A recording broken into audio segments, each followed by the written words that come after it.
Assalamualaikum warahmatullahi wabarakatuh.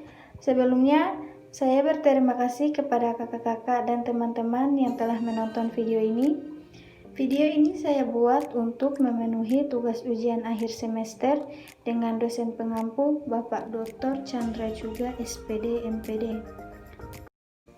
Pertama-tama, perkenalkan nama saya Melan Septiani Babai, NIM 151420169, mata kuliah Pancasila, dosen pengampu Dr.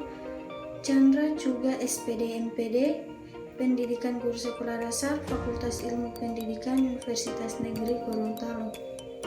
Materi saya pada kali ini yaitu mengapa Pancasila menjadi ideologi dasar negara.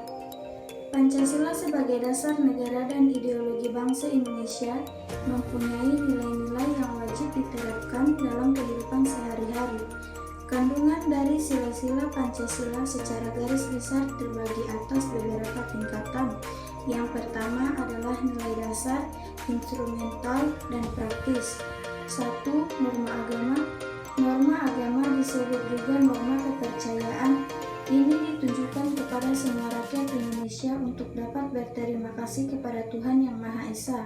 Dengan adanya norma ini, diharapkan setiap rakyat Indonesia dapat berpegang teguh kepada agamanya masing-masing dan saling menghargai. 2. Norma moral atau norma kesusilaan.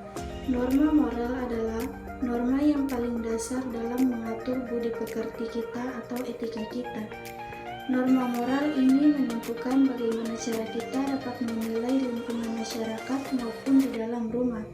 Norma ini berasal dari diri sendiri, bagaimana kita menyikapi lingkungan agar kita dapat diterima dan mudah untuk bersosialisasi.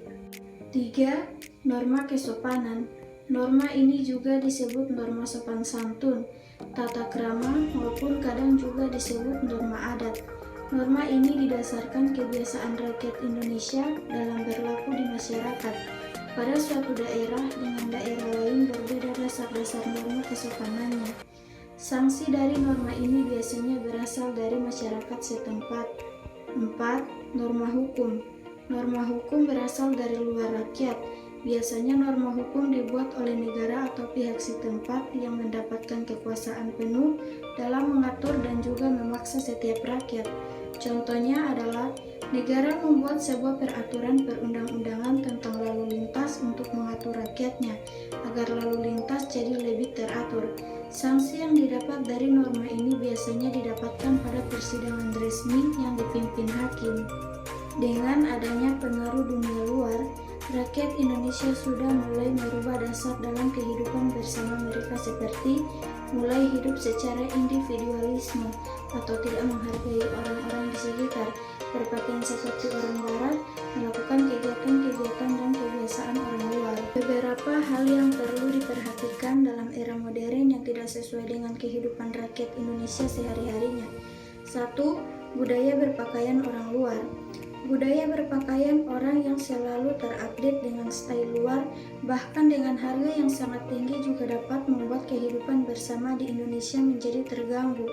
Dengan update-update hal tersebut, biasanya menyebabkan kesenjangan dengan orang-orang di sekitar, sehingga norma-norma yang berlaku di lingkungan masyarakat tersebut diabaikan. Kebiasaan-kebiasaan orang luar. Orang-orang luar yang biasanya melakukan hal-hal yang diperlukan pada lingkungannya seperti minum minuman keras untuk menghangatkan tubuh. Tetapi beberapa orang di Indonesia menyalahi dan minum minuman keras tersebut tanpa alasan yang jelas sehingga membuatnya mabuk dan dapat membuat perilakunya di lingkungan masyarakat tidak terkontrol. 3. Cara berbicara. Orang luar berbicara tanpa adanya adat dan istiadat sehingga mereka biasanya berbicara dengan hal yang sama terhadap orang tua, bahkan teman tanpa adanya perbedaan bahasa yang digunakan. Sekian video dari saya. Apabila ada salah-salah kata saya mohon maaf. Wabillahi taufiq wal hidayah. Wassalamualaikum warahmatullahi wabarakatuh.